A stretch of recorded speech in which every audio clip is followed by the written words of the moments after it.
ಇದು interesting maths problem 79ನೇ video. ಇಲ್ಲೇನಂತ ಕೊಟ್ಟವ್ರು, ಒಂದಷ್ಟು ದುಡ್ಡು ಇಟ್ಟವ್ರೆ, ಎಷ್ಟು ದುಡ್ಡು ಅಂತ ಗೊತ್ತಿಲ್ಲ. ಅದರ ಕಾಂಪೌಂಡ್ ಇಂಟ್ರೆಸ್ಟ್, ಅದು ಬಡ್ಡಿ ಬಂದಿರ್ತದೆ, ಅದು ಮತ್ತೆ ಬಡ್ಡಿ ಬೆಳೀತದೆ, ಆ ಥರ ಕಾಂಪೌಂಡಿಂಗ್ ಆಯ್ತಾ ಇರ್ತದೆ. 2 ವರ್ಷಕ್ಕೆ ಅದು 6,600 ರೂಪಾಯಿ ಆಯ್ತದೆ. ಅದೇ 3 ವರ್ಷ ಆದಮೇಲೆ 7,920 ರೂಪಾಯಿ ಆಯ್ತದೆ. ಒರಿಜಿನಲ್ ಆಗಿ ಎಷ್ಟು ದುಡ್ಡು ಇಟ್ಟರು ಅಂತ ಕಂಡುಹಿಡಿಬೇಕು. ಇದು 2 ಫಾರ್ಮುಲಾದಲ್ಲಿ ಕಂಡುಹಿಡಿಬೋದು. ಕಾಂಪೌಂಡ್ ಇಂಟ್ರೆಸ್ಟ್ ಅಂದರೆ ಹೆಂಗೆ ಕಂಡುಹಿಡಿಯೋದು ಅಂದರೆ, ನೆಕ್ಸ್ಟ್ ನೆಟ್ ಅಮೌಂಟು ಟೋಟಲ್ ಎಷ್ಟಾಗಿರ್ತದೆ ಅಂದರೆ ಅದರದ್ದು ಒರಿಜಿನಲ್ ಇಟ್ಟಿದ್ದ ಅಮೌಂಟು ಟೈಮ್ಸ್ ಆಫ್ 1 ಪ್ಲಸ್ ಎಷ್ಟು % ಇಂಟ್ರೆಸ್ಟ್ ಬತ್ತು divided by 100 hole power of ಎಷ್ಟು ವರ್ಷ ಇಟ್ಟರು ಅಂತ. ಇದು ಒಂದು ಫಾರ್ಮುಲಾ ಆಯಿತಾ. ಈ ಫಾರ್ಮುಲಾ ಉಪಯೋಗಿಸಿ ಅದನ್ನು ಕಂಡುಹಿಡಿಬೋದು ಇದನ್ನು. ಇಲ್ಲ ಇನ್ನೊಂದು ಥರ ಹೆಂಗೆ ಅಂದರೆ, ಎಷ್ಟು % ಇಂಟ್ರೆಸ್ಟ್ ಅಂತ ಕಂಡುಹಿಡಿದ್ಬಿಟ್ಟು ಅದನ್ನು ರಿವರ್ಸ್ ಮಾಡಬೇಕು. ಇವಾಗ ಈ ಫಾರ್ಮುಲಾದಲ್ಲಿ ಕಂಡುಹಿಡಿಯೋದು ಯಾವ ಥರ ಅಂತ. 2 ವರ್ಷಕ್ಕೆಷ್ಟು 6,600 ರೂಪಾಯಿ, ಒಟ್ಟು ಒರಿಜಿನಲ್ ಎಷ್ಟಿಟ್ಟಿದ್ರು ಗೊತ್ತಿಲ್ಲ.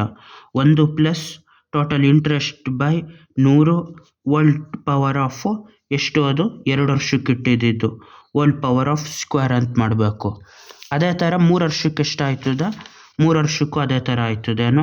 7,920 7,920 ಈಕ್ವಲ್ ಟು ಅದೆಷ್ಟಾಗಿರ್ತದೆ, original amount times of 1 plus i/100 whole power of 3 ಈ ಥರ ಆಗಿರ್ತದೆ. ಈಗ ಇದು ಎರಡೂ ಕಂಪೇರ್ ಮಾಡ್ಕೋಬೇಕು. ಯಾವ ಥರ 2 ಈಕ್ವೇಷನ್ನು ಮಾಡಿಬಿಟ್ಟು ಒರಿಜಿನಲ್ ಅಮೌಂಟ್ ಎಷ್ಟು ಅಂತ ಕಂಡುಹಿಡಿಬೇಕು. ಇದು ಇನ್ನೊಂದು ಥರ ಯಾವ ಥರ ಬರಿಬೋದು, 6,600 ಡಿವೈಡೆಡ್ ಬೈ ಕೆಳಗೋದ್ರೆ 1 plus i/100 whole square equal to original amount ಆಯ್ತದೆ. ಇದನ್ನು ಒರಿಜಿನಲ್ ಅಮೌಂಟಲ್ಲಿ ಬರ್ಕೋಬೋದು. ಇದು ಕಡೆ ಬಂದರೆ 7,920 divided by 1 plus i/100 whole cube ಅನ್ನೋದು ಈಕ್ವಲ್ ಟು ಒರಿಜಿನಲ್ ಅಮೌಂಟು. ಇದು ಎಗೆ ಸಮ, ಇದು ಎಗೆ ಸಮ, ಇಷ್ಟಿದು. ಹಂಗಾಗಿ ಈ ಭಾಗ ಈಕ್ವಲ್ ಅಂತ ಮಾಡ್ಕೋಬೇಕು. ಇದು ಎಗೆ ಸಮ, ಇದು ಎಗೆ ಸಮ ಆಗಿರೋದ್ರಿಂದ ಯಾವ ಥರ ಅಂದರೆ 7,920 divided by 1 plus i/100 whole cube equal to 6,600 divided by 1 plus i/100 whole square ಅಂತ ಆಯ್ತದೆ. ಇವಾಗ ಇದು ಆ ಕಡೆ ಬಂದಾಗ ಮೇಲೆ ಬರ್ತದೆ, ಇದು ಬಲಗಡೆಯಿಂದ ಈ ಕಡೆ ಬಂದಾಗ ಮೇಲೆ ಬಂದಿರ್ತದೆ. ಇಲ್ಲ ಇನ್ನೊಂದು ಯಾವ್ದು ಮಾಡ್ಬೋದು ಅಂದರೆ, ಇದನ್ನು ಕೆಳಗೆ ಉಳಿಸ್ಕೊಬಿಟ್ಟು ಈ ಪಾರ್ಟ್ನ ಆ ಕಡೆ ತಗೊಂಡು ಮೇಲೆ ಬರೆಸ್ಕೋಬೋದು. ಅಲ್ಲೆಷ್ಟಾಯ್ತದೆ, 7,920 ಈಕ್ವಲ್ ಟು 6,600 ಟೈಮ್ಸ್ ಆಫ್ ಇದು ಮೇಲೆ ಬಂದಿರ್ತದೆ 1 plus i/100 whole cube divided by ಅದೇ 1 ಪ್ಲಸ್ i/100 ಹೋಲ್ ಸ್ಕ್ವೇರ್ ಅಂದರೆ ಈ ಪೂರ್ತಿ 1 ಪ್ಲಸ್ i/100 ಅನ್ನೋದು 2 ಸತಿ ಗುಣಿಸಿರ್ತದೆ, ಅಲ್ಲಿ 3 ಸತಿ ಗುಣಿಸಿರ್ತದೆ. ಹಾಗಾಗಿ ಸ್ಕ್ವೇರ್ನ ಆ ಕ್ಯೂಬಲ್ಲಿ 2 ಇದನ್ನು ಹೊಡೆದಾಕಬೇಕು, ಅದರಲ್ಲಿ 3 ಸತಿ ಗುಣಿಸೈತೆ. i plus i/100 times of i plus i/100 i plus i/100.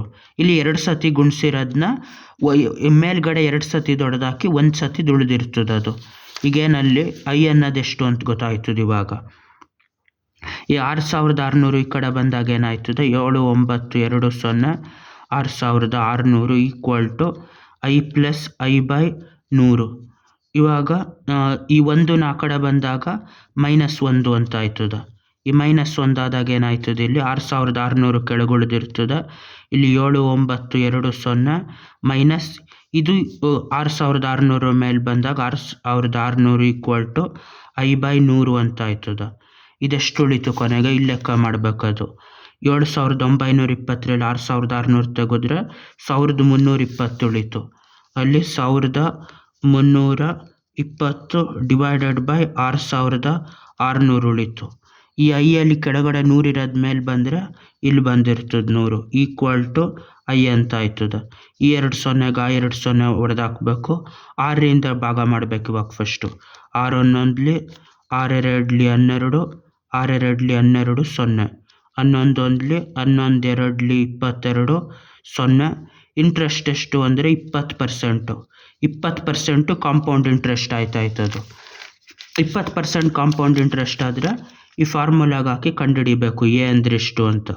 A ಅಂದರೆ ಎಷ್ಟು, ಇಲ್ಲಿ ಟೋಟಲ್ ದುಡ್ಡು ಎಷ್ಟು 6,600 equal to a times of 1 plus 20/100 20% interest, ಅದು ಸ್ಕ್ವೇರ್ ಆಗೈತೆ. ಇವಾಗ 1 ಎಷ್ಟಾಯ್ತದ 1/5 ಅಂದ್ರೆ 1 + 1/5 ಅಂದರೆ 5 ಮೇಲೆ ಬಂದಾಗ 5 ಆಯ್ತದ. 1 ಟೈಮ್ಸ್ ಆಫ್ 5 ಅಲ್ಲಿಗಿದು 6/5 ಅಂತ ಆಯ್ತದ. ಇದೆಷ್ಟಾಗಿರ್ತದೆ ಇವಾಗ ಟೋಟಲ್ ಆಗಿ 6/5 ಅಂದ್ರೆ 6600 times of A times of 6/5 hole square. 6/5 whole square ಅಂದರೆ 6/5 ಟೈಮ್ಸ್ ಆಫ್ 6/5 6 36 36/25. ಈ 36/25 ಅಂತ ಆಯ್ತದ. ಅದು ಆ ಕಡೆ ಹೋದಾಗ 6600 ಟೈಮ್ಸ್ ಆಫ್ 25/36 ಅಂತ ಆಯ್ತದ. ಅದು ಪ್ರಿನ್ಸಿಪಲ್ ಅಮೌಂಟು. ಅದೆಷ್ಟು 6 0 ಅಂತ ಆಯ್ತದ. ಇವಾಗ ಅದನ್ನು ಡಿವೈಡ್ ಮಾಡಬೇಕು. ಅದೆಷ್ಟಾಯ್ತದ 25/6 1 0 ಡಿವೈಡೆಡ್ ಬೈ 6 6 6 5 ಉಳಿತು, 6 8 48, 2 ಉಳಿತು, 6 3 18 .3 ಈ ಥರ ಕಂಟಿನ್ಯೂ ಆಯ್ತದ. ಟೈಮ್ಸ್ ಆಫ್ 25 ಇವಾಗ ಎಷ್ಟಾಯ್ತದ ಅದು 183 1830 3667 ಅದು 5ರಿಂದ ಅಂದರೆ ಇದ್ರದ್ದು ಅರ್ಧ ಮಾಡಬೇಕು. 91 ಅಂದರೆ 910. ಇದೆರಡು ಸೇರಿಸಿದ್ರೆ ಎಷ್ಟಾಯ್ತದ ಪ್ರಿನ್ಸಿಪಲ್ ಅಮೌಂಟು ಟೋಟಲ್ ಆಗಿ 4577. ಇಷ್ಟು ದುಡ್ಡು ಅವರು ಒರಿಜಿನಲ್ ಆಗಿಟ್ಟಿರ್ತಾರೆ.